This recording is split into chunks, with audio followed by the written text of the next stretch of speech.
Hello and welcome to Rosbifs Rugby's preview of Mont de Marsan or Stade Montois, whatever you want to call them. Yes, Stade Montois Rugby. I am wearing the foulard that I picked up when I went to see them at the Stade André Boniface in April. Stade Montois Rugby. Mont de Marsan is the town.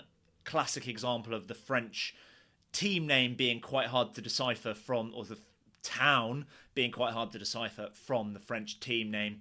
And for reasons like that, here at Rosbifs Rugby, we are trying to bring as much information on Pro D2 and French rugby as possible for English speakers. If you appreciate that, then please subscribe and hopefully check out all the other Pro D2 previews in this playlist. But let's get into the specific preview of Stade Montois, Mont de Marsan. Well, we've got there fans of bullfighting. Bullfighting still goes on in Mont de Marsan and Dax down the road in Lond. But also the iconic yellow and black stash, which was proudly worn by NBA superstar Russell Westbrook once. But generally, why should you support, other than the stash, which is obviously amazing, the black and yellow, we love it. Other than that, why should you support Mont de Marsan? Well, they kind of embody Pro D2 and French rugby in general. It's got that rich French rugby heritage, wildly inconsistent. They play with frenetic flair, at times plenty of physicality. They like the rough stuff. They're based in the rugby heartlands of the southwest. They've had some iconic players in the past. A lot of iconic players had their formative years at Stade Montois. Someone like Théo Atizogbe, current French international. Thomas Castagnède, who fans of a certain age, like my age, mine and Rich's age, might have heard of. But notably the Boniface brothers, André A. Guy Boniface. It was previously Stade Guy Boniface, so if you're looking for it online, it might just be Stade Guy Boniface. But officially, Stade André A. Guy Boniface, after the French legend André Boniface passed away 2024, it was renamed in conjunction with his brother, who I think died quite young. But yeah, fantastic place to go. Pretty big ground, 16,800. I think is over half the population of the town. Brilliant place to watch rugby. It was bathed in sun when I was there. Just the fact that to sum up, that it typifies and embodies Pro D2 and French rugby. The post-match food was exactly what you wanted. The sound of the brass band playing all the French brass band classics that you get at rugby games. I had a €6 duck heart baguette that was exceptional, but you could also have a sit-down meal with a full steak, chips, and tarte tatin dessert, and a bottle of red, as some of the old boys were doing when we were there.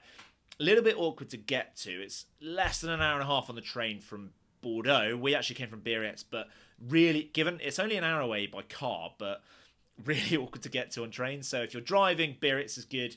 If you want to take trains only, Bordeaux is pretty good. As for Mont de Marsan as a team, well, they finished 13th in the end. It was a little bit shaky at times last year. They were in the relegation battle, but we both think there are more positive times ahead for Mont de Marsan. They were, historically before last season, they were up there, thereabouts, kind of challenging for the barrage. So Rich is going for them for 6. He thinks that there's generally a smaller side that goes up and challenges for the barrage. He thinks that is Mont de Marsan this year. I'm going for 10th. I don't quite see that level of improvement, but I see some improvement from last year because they've got some really talented players. Key players for them this season, well, we called out one of the big names and big guys that we called out on the podcast earlier this week is Ioannis Ashogashvili. Cracking name, proper blockbuster of a player. He is massive. Long name, massive name, massive bloke.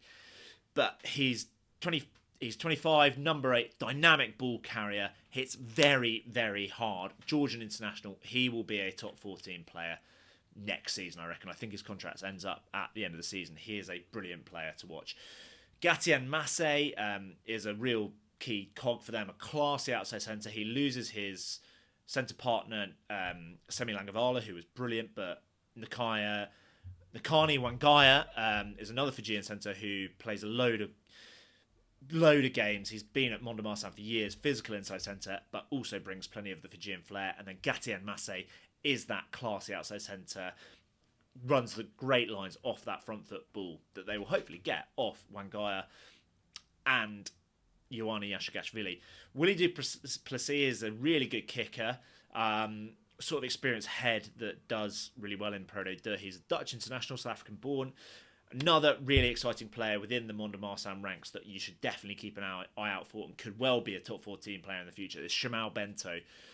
Electric young Portuguese fullback, more than a little bit of a hint of David Niniashvili about him. And that, like, when we were there back in April in the Lond Derby against Axe, whenever he got the ball, I kind of got to the point where as soon as he got the ball, I was trying to film it because you expected something outrageously flair to come from him.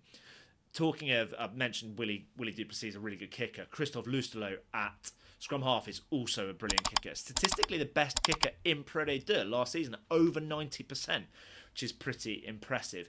They've got some good young talent. It kind of comes through, as I mentioned, rugby heartlands, and lots of talent comes through at Mont de Marsan. So Teo Cortez got plenty of game time at fullback last year when Chamel Bento was either injured or away with Portugal. The Portuguese and Georgians, they do kind of miss quite a few games.